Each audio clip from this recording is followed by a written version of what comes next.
سورہ لقمان آیت نمبر 15۔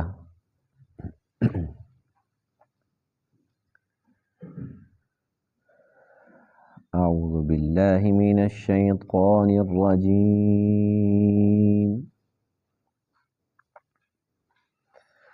بسم اللہ الرحمن الرحیم۔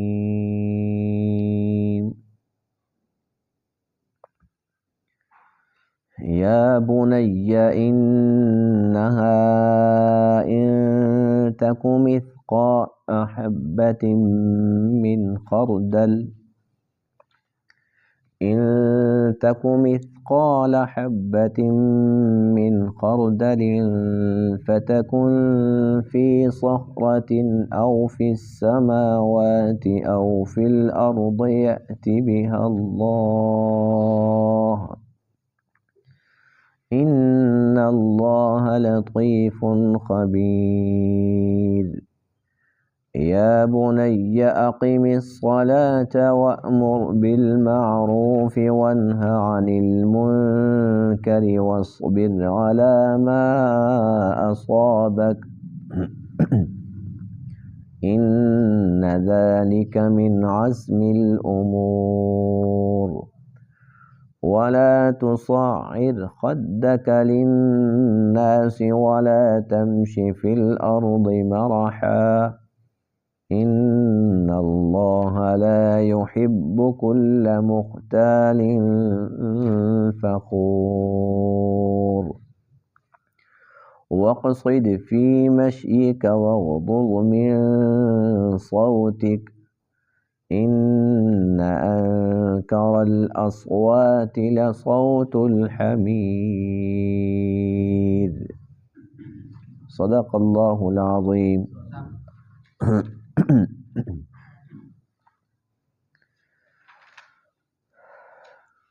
گزشتہ درس میں حضرت لقمان کی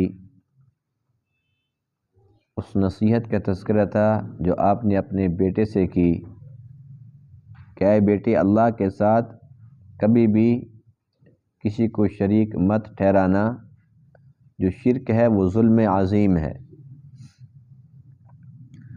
آج کے درس میں آیت کریمہ کے اندر حضرت لقمان کی نصیحتوں کا بقیہ حصہ ہے جو آپ نے اپنے بیٹے سے مزید نصیحتیں فرمائی، ان کا تذکرہ آج کے درس میں ہے۔ آپ نے اپنے بیٹے سے فرمایا کہ کوئی بھی عمل ہو، چھوٹا ہو بڑا ہو، وہ کہیں بھی ہو، اللہ تعالیٰ قادر مطلق ہے، یہاں تک کہ وہ عمل زمین کی تہ میں ہو یا وہ آسمانوں میں ہو یا وہ کسی چٹان میں ہو، کسی پہاڑ کے اندر ہو، کہیں بھی پوشیدہ ہو، اللہ سے کچھ بھی پوشیدہ نہیں۔ اللہ تعالیٰ نے پھر اس کو ظاہر کرنا ہے قیامت کے دن۔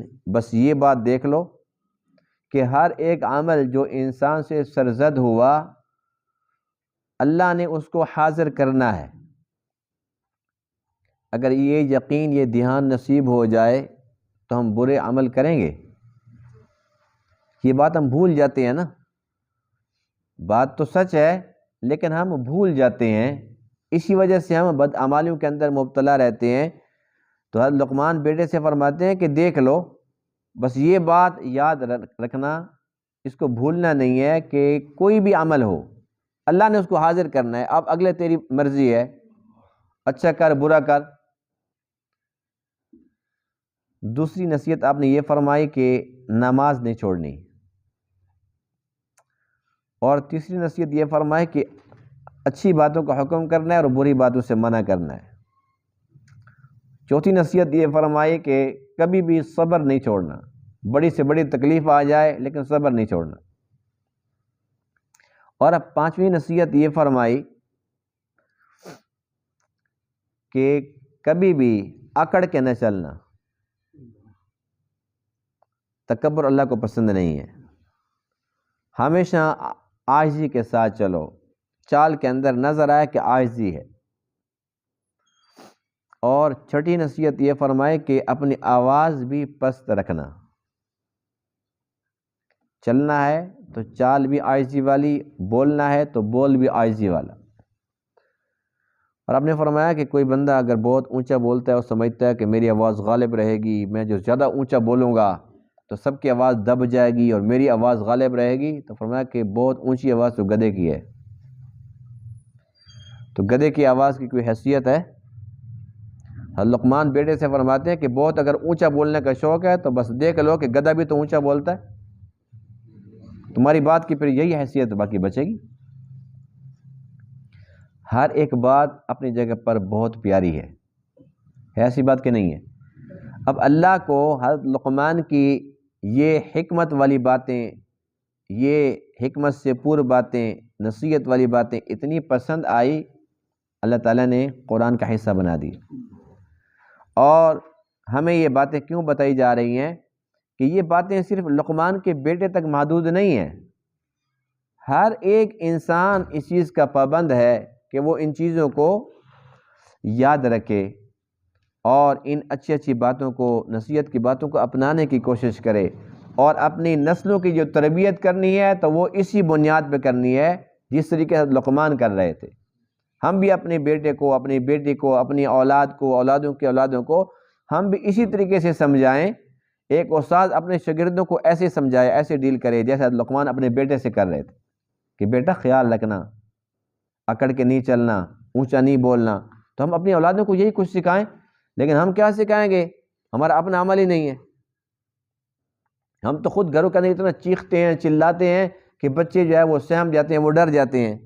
اب اگر بچوں کو بتائیں کہ بیٹا خیال رکھنا، اونچی آواز بری ہوتی ہے، گدھے کی آواز ہوتی ہے، آگے سے کہتے جی آپ تو اپنی آواز دیکھ لیں، آپ کی آواز کیسی ہوتی ہے؟ تو جو کام ہم خود کرتے ہیں، جن بیماریوں کے اندر ہم خود مبتلا ہیں، اپنی اولادوں کو ہم کیسے سکھا سکتے ہیں؟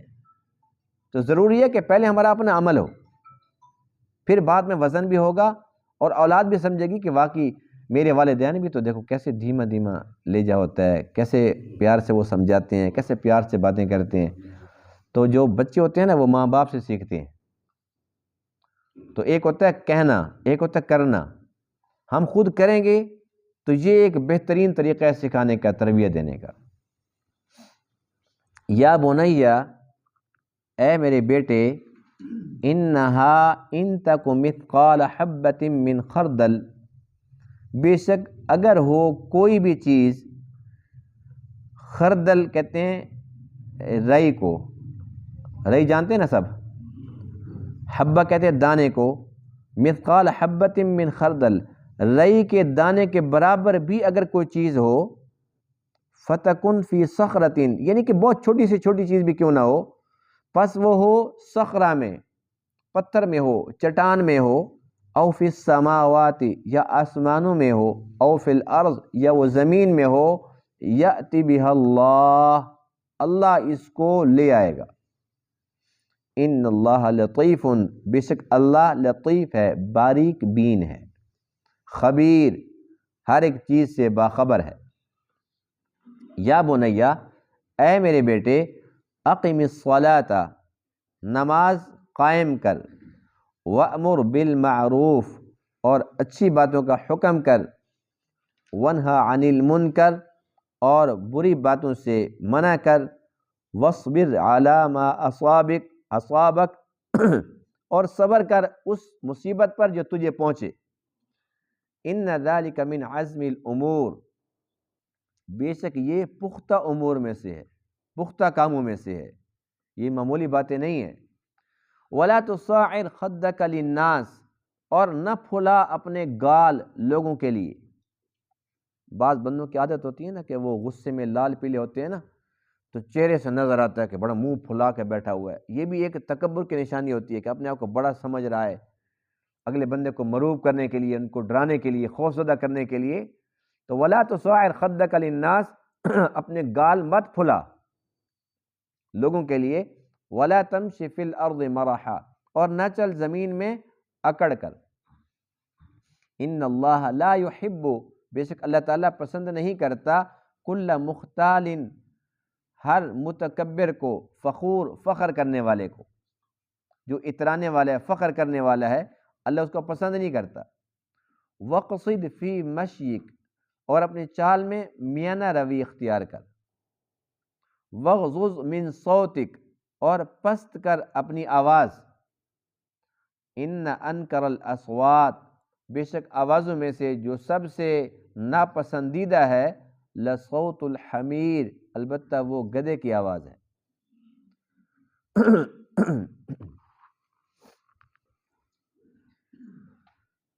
یہ جو نصیحتیں ہیں حضرت لقمان کی، یہی مضمون قرآن مقدس کے مختلف مقامات پر اللہ کی طرف سے بھی ہے، جیسے کہ سورہ زلزال میں ہے فَمَن يَعْمَلْ مِثْقَالَ ذَرَّةٍ خَيْرًا يَرَهُ، جو چھوٹے سے چھوٹا عمل بھی ہو، اچھا ہو تو وہ اس کو دیکھے گا، وَمَن يَعْمَلْ مِثْقَالَ ذَرَّةٍ شَرًّا يَرَهُ، اور جس کا عمل ذرہ برابر شر والا ہو، برائی والا ہو، برا عمل ہو، یارہ اس کو دیکھے گا۔ یعنی کہ ایک انسان نے عمل کر لیا، انسان بھول جاتا ہے، لیکن اللہ کے ہاں وہ محفوظ ہو جاتا ہے، تو اللہ تعالیٰ جب اس کو حاضر کرے گا تو یہ اس کو دیکھے گا کہ ہاں ہاں واقعی یہ تو چھوٹا سا عمل تھا، میرے تو ذہن میں بھی نہیں تھا، لیکن اللہ تعالیٰ کے ریکارڈ کے اندر وہ محفوظ ہو جاتا ہے۔ اور انسان جو بھی عمل کرتا ہے اچھے برے، وہ عمل اس کے سر ہیں، کیونکہ فرشتوں نے لکھ دیا، تو اس کا کوئی حل نہیں ہے کہ انسان ان سے جان چھڑا سکے۔ یہی وجہ ہے اللہ کا قرآن کہتا ہے کہ جب قیامت کے دن انسان اپنے اعمال نامے کو دیکھے گا تو پتہ کیا کہے گا؟ ما لہذا الکتاب، کیا ہو گیا اس کتاب کو، اس عمال نامہ کو کیا ہو گیا؟ لا یغادر صغیرۃ ولا کبیرۃ الا احصاها، نہ کوئی چھوٹی چیز چھوڑی نہ بڑی، یہ تو سب کچھ کو حاضر کر دیا۔ ووجدوا ما عملوا حاضرا، جو عمل کیے تھے ان کو حاضر پائیں گے۔ ولا یظلم ربک احدا، اللہ فرماتے کہ تیرا رب کسی پہ ظلم نہیں کرتا۔ ایسا نہیں ہے کہ تو نے نہیں کیا اور ہم نے لکھ دیا ہو، ہمارے فرشتوں نے ایسے لکھ دیا ہو، ناممکن سی بات ہے، کیا ہے تو لکھا ہے، نہ کرتا۔ یعنی ہر ایک عمل وہ قیامت کے دن ظاہر ہونا ہے۔ اللہ کا قرآن کہتا ہے یومئذ تحدث اخبارها بان ربک اوحی لها، زمین ہر چیز بیان کر دے گی، اس لیے کہ اللہ کا حکم اس کو یہی ہوگا۔ تو ساری خبریں جو ہے نا وہ ظاہر ہونے والی ہیں۔ یہی بات حضرت لقمان فرماتے ہیں، اے بیٹے اگر رائی کے دانے کے برابر بھی کوئی عمل ہے، کوئی بھی چیز ہے، اللہ سے پوشیدہ نہیں ہے، بے شک وہ صخرہ میں ہو۔ صخرہ کی اس کا ایک ترجمہ لکھا ہے چٹان یا پہاڑ، ایک اس کی تفسیر یہ بھی لکھی ہے کہ ساتوں زمینوں سے نیچے کوئی چٹان ہے، وہ صخرہ ہے، یعنی ساتوں زمینوں سے نیچے جو چٹان ہے اس کے اندر بھی اگر کوئی چیز چھپی ہوئی ہے تو اللہ سے وہ بھی مخفی نہیں ہے۔ او فی السماوات او فی الارض، وہ آسمانوں میں ہے، وہ زمین میں ہے، یأتی بہا اللہ، اللہ اس کو لے کے آئے گا۔ اللہ کے لیے کچھ مشکل ہے؟ اللہ کا نظام اتنا زبردست ہے، اتنا زبردست ہے کہ انسان ہل نہیں سکتا۔ انسان کے جو یہ فرشتے ہیں، نیکیاں لکھنے والا اور یہ برائیاں لکھنے والا، دائیں بائیں، یہ تو ہیں ہی، اس کے علاوہ زمین کا وہ حصہ جہاں پر انسان سجدہ کرتا ہے یا برائی کا کام کرتا ہے، نیکی بدی، یہ زمین کا حصہ بھی گواہی دے گا اس کے حق میں یا اس کے خلاف۔ اور پھر اس کے ساتھ ساتھ اللہ کا قرآن یہ کہتا ہے کہ دنیا کے اندر تو اس کی زبان چلتی ہے نا، زبان چلتی رہتی ہے، لیکن قیامت کے دن الیوم نختم علی افواہہم، ہم ان کے منہ پر مہر لگا دیں گے، بہت بول لیا، وتکلمنا ایدیہم، اب ہاتھ کلام کریں گے، وتشہد ارجلہم بما کانوا یکسبون، اور پاؤں وہ گواہی دیں گے جو اس نے جو کچھ بھی کیا تھا۔ اور ایک موقع پر انسان گھبرا جائے گا اور پریشان ہو کر کہے گا، 24ویں پارے میں ہے، جب اس کے اپنے اعضاء اس کے خلاف شروع ہو جائیں گے تو یہ کہے گا لما شہدتم علینا، ہمارے خلاف ہی تم گواہ بن گئے ہو، اور یہ بولنا کیسے شروع ہو گئے ہو؟ زبان بولا کرتی تھی، ہاتھ کیسے بولنا شروع ہو گئے اور پاؤں بولنا کیسے شروع ہو گئے؟ یہ کیسے ہو گیا؟ قالوا انطقنا اللہ الذی انطق کل شیء، یہ اعضاء جواب دیں گے ہمیں اس اللہ نے بولنے کی طاقت دی جس نے ہر ایک چیز کو بولنے کی طاقت دی۔ اللہ کا حکم تھا، دنیا کے اندر ہم خاموش تھے، زبان بولتی تھی، آج حکم ہے زبان کو تو چپ، ہاتھ بولے، پاؤں بولیں، اس کی کھال بولے، جلد بولے، یعنی کہ اب اذان بولنا ہے۔ تو یہ باتیں قرآن کی ہیں، حق سچ ہیں، ایسے ہو کر رہے گا، ہوگا کہ نہیں ہوگا؟ تو جب اتنا نظام زبردست ہے کہ انسان ہل بھی نہیں سکتا تو پھر اتنی لاپرواہی کیوں؟ اس کے ساتھ فرشتے بھی پھر رہے ہیں گواہ، وہ جگہ بھی ہے، اس کے بعد اس کے اپنے اعضاء بھی ہیں، اور انسان بڑا ڈھیٹ ہے۔ اللہ کا قرآن کہتا ہے کہ اللہ کے سامنے کھڑے ہو کر کئی مشرک اللہ کے نام کی قسمیں کھائیں گے، واللہ ربنا ما کننا مشرکین، اللہ کی قسم جو ہمارا رب ہے، ہم نے تو شرک کیا ہی نہیں تھا اللہ کے سامنے۔ تو اللہ فرماتے ہیں انظر کیف کذبوا علی انفسہم، دیکھیے کیسے انہوں نے جھوٹ بولا اپنے ہی نفسوں کے خلاف۔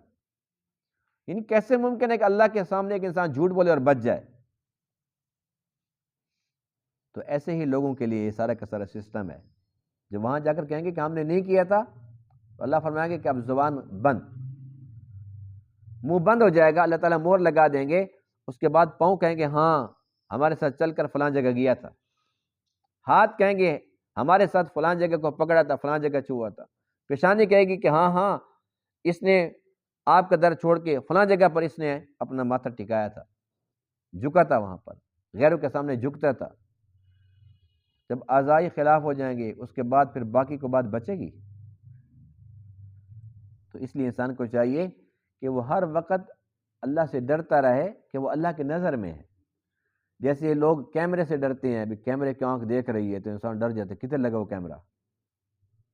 اور ہمارے ماشاءاللہ یہ ہمارا ملک پاکستان ہی ہے جہاں پر یہ ترقی والی باتیں ہیں کہ کیمرہ چل رہا ہو یا نہ چل رہا ہو، لیکن وہ کہتے ہیں کیمرے کی آنکھ آپ کو دیکھ رہی ہے، یعنی کہ یہ چیزیں مخفی رکھنے کی ہوتی ہیں، لیکن یہاں بورڈ لگے ہوتے ہیں کہ کیمرے کی آنکھ آپ کو دیکھ رہی ہے نا حیرت کی بات؟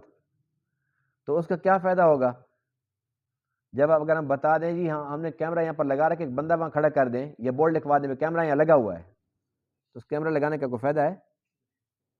یعنی ہم چور کو بتا رہے ہیں کہ ہم تجھے دیکھ رہے ہیں، جس نے اپنا کام کرنا ہے وہ پھر ہم خود اس کو دیکھیں نا کیمرے کے اندر کہ ہاں اس نے کیا کام کیا۔ تو جو اللہ تعالیٰ کے کیمرے ہیں نا وہ نظر نہیں آ رہے، وہ خفی ہیں۔ بہرحال جب انسان ان کیمروں سے ڈرتا ہے جن کا کوئی اعتبار بھی نہیں ہے کہ چل رہے ہیں کہ نہیں چل رہے، چلتے بھی ہیں تو ان کے جو ریکارڈ ہے وہ محفوظ ہے یا نہیں ہے، لیکن اللہ تعالیٰ کا جو نظام ہے نا اس میں کسی قسم کی نہ کمزوری ہے، نہ اس میں کوئی نقص ہے، نہ کوئی عیب ہے، وہ چل رہا ہے، اور ایسا نہیں ہے کہ وہ خراب ہو جائے کچھ عرصے کے بعد، قیامت تک کے لیے اس کی جو لائف ہے نا قیامت تک کے لیے ہے، اس نے پوری پوری گواہیاں دینی اللہ کے سامنے، یہ نظام خراب نہیں ہو سکتا۔ تو ہر ایک انسان کو ڈرتے رہنا چاہیے۔ یا بنی اقم الصلاۃ، دوسری نصیحت یہ تھی کہ نماز قائم کیجئے۔ دیکھیے جو نماز ہے نا آدم علیہ السلام سے لے کر حضور علیہ السلام تک ہر نبی کی امت پر نماز فرض رہی ہے، لیکن اس امت کو ملی ہیں 5 نمازیں، تو ہر امت کو 5 نمازیں نہیں ملی، کسی کی 1 نماز تھی، کسی کی 2 نمازیں تھی، لیکن نماز رہی ہے، اس لیے کہ اصل تو یہی سجدہ ہے جو اللہ تعالیٰ کو بہت زیادہ پسند ہے۔ نماز جو ہے وہ ام العبادات ہے، تمام عبادات کی ماں ہے، یہی وجہ ہے کہ قبر کے اندر پہلے پہلے نماز کے متعلق پوچھا جائے گا، اور حشر کے دن بھی پہلے پہلے نماز سے کام شروع ہوگا، تو اس لیے نماز جو ہے یہ اول عبادت ہے، اس کے اندر ہمیں سستی نہیں کرنی چاہیے، اور نماز پڑھنی نہیں ہے، قائم کرنا ہے نماز کو، یعنی اس کا اہتمام ہونا چاہیے، اہتمام کے ساتھ ہم نماز پڑھنے والے بن جائیں۔ تو آپ نے بھی بیٹے سے فرمایا اقیم الصلاۃ، اور مزے کی بات یہ ہے کہ قرآن میں بھی حکم یہی ہوتا ہے نا اقیم الصلاۃ وآتوا الزکاۃ، نماز قائم کرو، زکوٰۃ ادا کرو، جو اللہ کے احکامات ہیں، جو اللہ کا طرز عمل ہے۔ لقمان کو اللہ نے ایسی حکمت دانائی عطا فرمائی تھی کہ الفاظ بھی وہی استعمال کرتے ہیں، اقیم الصلاۃ، نماز قائم کیجیے۔ اسی طریقے سے اللہ تعالیٰ نے ہمیں حکم دیا ہے اچھی باتوں کا حکم کرو، بری باتوں سے منع کرو، تو یہی بات حضرت لقمان اپنے بیٹے سے فرما رہے ہیں اس دور کے اندر، وَأْمُرْ بِالْمَعْرُوفِ وَانْهَ عَنِ الْمُنْكَرِ، اچھی باتوں کا حکم کرنا اور بری باتوں سے منع کرنا۔ اب یہ اس امت کے لیے بھی یہ حکم ہے، لیکن ہمارا طرز عمل یہ ہے کہ ہم اچھی باتوں کا حکم کیسے کریں گے کہ خود اپنا عمل نہیں ہوتا، اور بری باتوں سے منع کیسے کریں گے کہ ہر بری محفل کے اندر ہم خود حصے دار بن جاتے ہیں۔ ہم منع کیسے کریں گے؟ بھرے بازار میں دکان پر ایک شخص بیٹھ کے کہہ رہا ہوتا ہے جی آپ نے فلاں فلم دیکھی ہے؟ میں نے دیکھی ہے، وہ تو ایسی ایسی تھی۔ تو اگلا بندہ کہتے تو نے اب دیکھی ہے؟ میں تو 15 سال پہلے دیکھ لی تھی۔ یعنی کہ برائیوں کی دعوت دے رہے ہیں، برائیوں کے تذکرے کر رہے ہیں۔ اس امت نے کیا کرنا تھا؟ برائیوں سے روکنا تھا۔ روکنے کی بجائے وہ اپنی برائی بتا رہا ہے، وہ اپنی اس سے بھی بڑھا کے بتا رہا ہے کہ تو نے اب دیکھی، میں نے تو بہت عرصے پہلے کی دیکھی ہوئی۔ تو یہ مسلمان کو زیب نہیں دیتا۔ مسلمان کی شان یہ ہے کہ وہ ہمیشہ اچھی محفلوں کا حصہ دار بنے اور بری محفلوں سے بچے، اپنی اولادوں کو بچائے۔ وَاصْبِرْ عَلَىٰ مَا أَصَابَكَ، جو کوئی تکلیف پہنچے، کوئی مصیبت پہنچے تو اس پر کیا کرنا ہے؟ صبر سے کام لینا ہے۔ صبر کس کو کہتے ہیں؟ الصبر عند الصدمۃ الاولیٰ، جب ایک صدمہ آتا ہے نا، کوئی تکلیف پہنچتی ہے تو اسی وقت صبر کرنا، یہ صبر کہلاتا ہے۔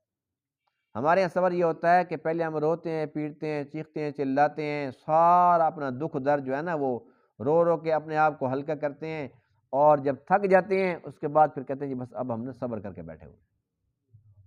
تو اس کو صبر نہیں کہا جاتا۔ صبر وہ ہوتا ہے جو ابتدا سے ہو، اور یہ کام چونکہ مشکل ہیں، حضرت لقمان نے جو نصیحتیں فرمائی یہ سب کے سب عام کام نہیں ہیں، اس لیے آپ نے فرمایا ان ذالک من عزم الامور، یہ بڑے ہمت کے کام ہیں، بڑے پختہ کام ہیں، یہ کوئی معمولی باتیں نہیں ہیں۔ اچھا پھر فرمایا کہ ولا تصاعر خدک للناس، اپنے گال مت پھلاؤ۔ کتنی پیاری بات ہے، ایک باپ بیٹے سے کس انداز سے نصیحت کر رہا ہے، یعنی کہ یہ تجھے زیب نہیں دیتا کہ تیرا منہ پھلا ہوا ہو۔ ولا تمشی فی الارض مرحا، اور تو چلے تو تو اکڑ کے چلے، اکڑ کے نہیں چلنا۔ کیوں؟ اللہ تعالیٰ کو پسند نہیں ہے اترانے والا، فخر کرنے والا، اللہ کو پسند نہیں ہے۔ حدیث پاک میں ہے، اور حدیث قدسی ہے، اللہ فرماتے ہیں الکبر ردائی، تکبر جو ہے نا یہ میری چادر ہے، جس نے تکبر کیا اس نے میری ردا پر حملہ کیا، میری چادر پر حملہ کیا، اور میں اس کو ذلیل کر کے دکھاؤں گا۔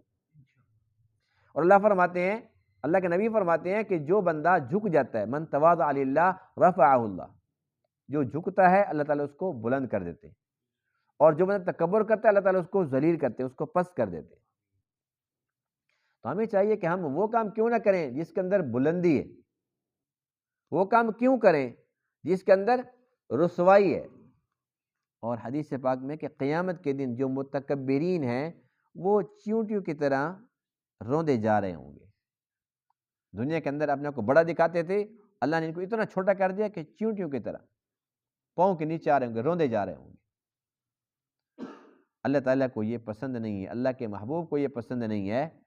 اس لیے انسان ہمیشہ عاجزی اختیار کرے، انسانیت کی معراج ہی عاجزی میں۔ وقصد فی مشیک، اپنی چال کے اندر میانہ روی۔ حضور علیہ الصلوۃ والسلام کی چال کے بارے میں احادیث میں آتا ہے کہ آپ جب چلتے تھے ایسے لگتا تھا کہ آپ ڈھلوان سے نیچے اتر رہے ہیں۔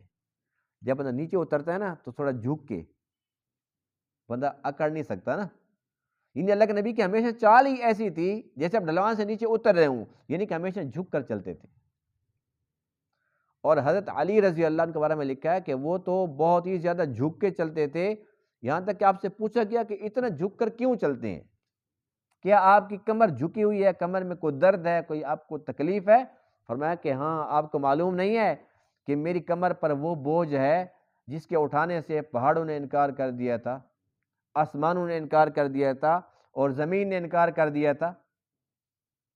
وہ 22ویں پارے میں ہے نا، اِنَّا عَرَضْنَا الْأَمَانَةَ عَلَى السَّمَاوَاتِ وَالْأَرْضِ وَالْجِبَالِ، اللہ فرماتے ہیں کہ ہم نے یہ امانت پیش کی آسمانوں پر اور زمین پر اور پہاڑوں پر، فَأَبَيْنَ أَن يَحْمِلْنَهَا، انہوں نے انکار کر دیا اٹھانے سے، وَأَشْفَقْنَ مِنْهَا، وہ ڈر گئے، وَحَمَلَهَا الْإِنسان، اور انسان نے اس کو اٹھا لیا۔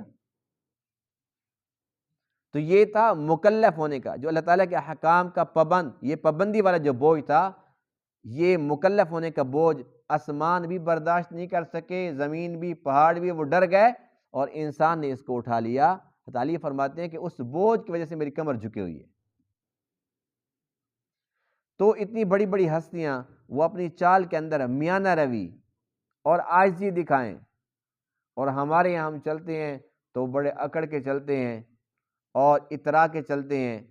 اس اترانے کے ساتھ، اکڑ کے چلنے کے ساتھ ہماری شان بڑھتی نہیں ہے، کم ہوتی ہے۔ وَغْضُضْ مِن صَوْتِكَ، آخری نصیحت یہ ہے کہ اپنی آواز کو پست رکھیں، اور یہ بھی ساتھ فرمایا کہ آوازوں میں جو سب سے ناپسندیدہ آواز ہے لصوت الحمیر، وہ گدھے کی آواز ہے۔ حدیث پاک میں ہے کہ یہ جو مرغا نہیں آواز نکالتا، مرغا یعنی کہ اذانیں دیتا ہے، تو حدیث پاک میں ہے کہ اس کو فرشتے نظر آتے ہیں۔ جب فرشتے اس کو نظر آتا ہے تو پھر مرغا اس وقت بولتا ہے، اور فرمایا کہ جب جو گدھا آواز نکالتا ہے اس کو شیطان نظر آتا ہے، تو اس وقت اللہ تعالیٰ کی پناہ مانگا کرو شیطان مردود سے۔ یہ جب گدھے کی آواز سنو، دیکھو گدھا آواز نکال رہا ہے، اس کا مطلب یہ ہے کہ شیطان ابھی گزرا ہے، اس نے شیطان کو دیکھ لی ہے، حدیث کی بات ہے۔ بہرحال لقمان جو بات سمجھا رہے تھے کہ گدھے کی آواز بہت ہی بلند آواز ہے، بہت اونچی آواز ہے، تو ہم نے فرمایا کہ اونچی آواز ہے تو اس کو کیا بینیفٹ ملتا ہے، کیا اس کو وسیلہ ملتا ہے، یہ کون سی اس کی کوئی خوبی ہے اس کی؟ بلکہ کوئی بندہ اگر اس قسم کی آواز نکالے تو کہتے ہیں گدھے کی طرح اس کی آواز ہے، یعنی گدھے کی آواز واقعی ناپسندیدہ آواز ہے۔ تو آواز کو پست رکھنا چاہیے۔ بعض لوگوں کی عادت ہوتی ہے کہ وہ چیخ کے بات کرتے ہیں، چلا کے بات کرتے ہیں، اور بعض لوگوں کی عادت ہوتی ہے کہ وہ اس لیے اونچا بولتے ہیں کہ جب میں بولوں گا تو سب کی آواز دب جائے گی اور میری آواز غالب رہے گی۔ تو اگر اتنی اونچی آواز نکالنی ہے تو اس کا مطلب یہ ہوا کہ اس نے گدھے کے ساتھ مشابہت اختیار کر لی ہے، اس نے گدھے جیسا کام کر لیا کہ وہ بھی اونچی آواز نکالتا ہے، یہ بھی اونچی آواز نکال رہا ہے۔ تو جو آواز ہے وہ پست ہونی چاہیے، اتنا چیخنا چلانا۔ اور یہ بتائیں کہ ایک بندہ جو بات بھی کرنا چاہتا ہے وہ بات ایسا آواز میں کرے یا اونچی آواز میں، بات تو وہی ہوگی نا، یہ بدل جائے گی، بات تو وہی ہے۔ یعنی کہ ایک مثال کے طور پر ایک باپ بیٹے سے کہتا ہے کہ جو پانی لے کر آؤ بیٹا، اور پھر وہ یہی بات وہی ہے، جا پانی لے کے آ، اونچی آواز سے کہہ دیا جا پانی لے کے آ، تو بات تو وہی ہے کہ پانی لے کے آ، یعنی کہ پانی کا تقاضا کر رہا ہے نا۔ تو اتنا اونچا بولنے کے ساتھ کیا وہ زیادہ پانی لے کے آئے گا؟ اگر کم آواز کے ساتھ اس سے پانی طلب کرے گا، کیا وہ پانی نہیں لے کے آئے گا؟ یعنی رزلٹ کے اندر بھی کوئی تبدیلی نہیں آتی، اور کام کے اندر بھی کوئی تبدیلی، کام بھی وہی ہے، بات بھی وہی ہے، لیکن اگر ایسا آواز میں کریں گے تو اس میں کیا ہوگا کہ انسان کا جو لہجہ ہوتا ہے نا وہ اعلیٰ اور عمدہ ہوگا، اللہ کا پسندیدہ ہوگا۔ اللہ کو لقمان کی یہ نصیحت اچھی لگی ہے تو قرآن کا حصہ بنایا نا۔ تو اس لیے اونچا بولنے کی ضرورت ہی کیا ہے؟ گھروں کے اندر عورتوں کی عادت ہوتی ہے کہ وہ اونچا اونچا بولتی ہیں، بچوں کو ڈانٹ رہی ہوتی ہیں، تو یہ طریقہ کار غلط ہے۔ ہمیں اپنے گھروں کے اندر بھی ان کو یہی سکھانا چاہیے کہ اگر ہم اونچا بولیں گے، چیخیں گے، چلائیں گے تو ہماری اولادیں ہم سے کیا سیکھیں گی، کیا سبق لیں گی؟ اچھا، کتنے لوگ ایسے ہوتے ہیں کہ ان کا مزاج ہوتا ہے کہ وہ ایسا ایسا بولتے ہیں یعنی کہ ان کی جو ہے نا ان کا لہجہ ہوتا ہے قدرتی طور پر ان کا، یعنی کہ ایک موروثی سمجھ لیں یا ان کے خاندانی سمجھ لیں کہ وہ انہوں نے ایسا ہی بولنا ہے۔ اور بعض لوگوں کا مزاج ہوتا ہے کہ وہ بہت چیخ کے، چلا کے، اونچی اونچی آواز سے باتیں کرتے ہیں، وہ کرتے بات ہی ہیں سادہ سی بات، لگتا ہے ایسے کہ یہ لڑائی کر رہے ہیں۔ تو ایسی بات کا فائدہ ہے جس سے جو سننے والے ہیں وہ ڈر جائیں کہ یہ تو لگتا ہے کہ لڑائی کر رہا ہے۔ تو ہم اپنی آوازوں کو پست رکھیں جتنی ضرورت ہے، یعنی کہ ایک بندہ ہمارے ساتھ بیٹھا ہوا ہے، ہم نے ایک بندے سے بات کرنی ہے تو اتنی کریں کہ وہی ایک سنے، 10 بندے نہ سنیں۔ اگر ہم نے 10 بندوں سے بات کرنی ہے تو پھر اتنی کریں کہ 10 سنیں، 50 نہ سنیں، یعنی جتنی ضرورت ہے بندوں کو اتنی آواز نکالی جائے، بلا ضرورت چیخنا چلانا۔ یعنی اللہ تعالیٰ نے اگر یہ پرزہ میں دے دیا ہے تو والیوم فل کر دینا، اس کا کوئی فائدہ ہے؟ کوئی فائدہ نہیں ہے۔ تو بے مقصد چیخنا چلانا اللہ تعالیٰ کو پسند نہیں ہے۔ اب یہ ساری کی ساری باتیں ایسی ہیں کہ ایک ایک بات اتنی قیمتی ہے کہ ہم ایک بات کو اپنائیں تو حقیقتاً ایک بات بھی ہماری نجات کے لیے کافی ہے، لیکن جہاں تو الحمدللہ ایک نہیں بے شمار باتیں ہیں، تو ان کو اپنانے کے اندر نا بڑا وقت لگے گا، اتنا آسان کام نہیں ہے۔ یہی وجہ ہے نا، آپ نے کیا فرمایا، ان ذالک من عزم الامور۔ سبحان اللہ، کیسے حکیم تھے، کیسے دانا تھے، کیسی حکمت والی باتیں کرتے تھے، ساری نصیحتیں بھی کی، ساتھ یہ فرمایا کہ یہ عام کام نہیں ہے، ان ذالک من عزم الامور، یہ پختہ امور میں سے ہے، یعنی کہ یہ کام ہم کر سکتے ہیں، ناممکن نہیں ہے، لیکن اتنا آسان بھی نہیں ہے کہ ایک ایک چیز ہمارے اندر آ جائے، یہ آسان نہیں ہے، تھوڑا مشکل ہے، لیکن اجر تو مشکل پہ ملتا نا۔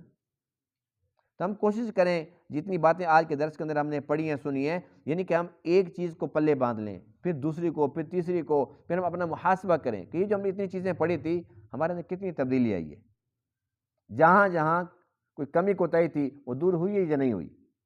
اپنا محاسبہ کرتے رہیں گے اور اپنے آپ کو سمجھاتے رہیں گے تو اس طریقے سے انشاءاللہ یہ ساری کی ساری باتیں ہمارے عمل میں آ جائیں گی انشاءاللہ۔ اللہ تعالیٰ تمام باتوں کو سمجھنے عمل کرنے کی توفیق عطا فرمائے۔ وآخر دعوانا الحمد للہ رب العالمین۔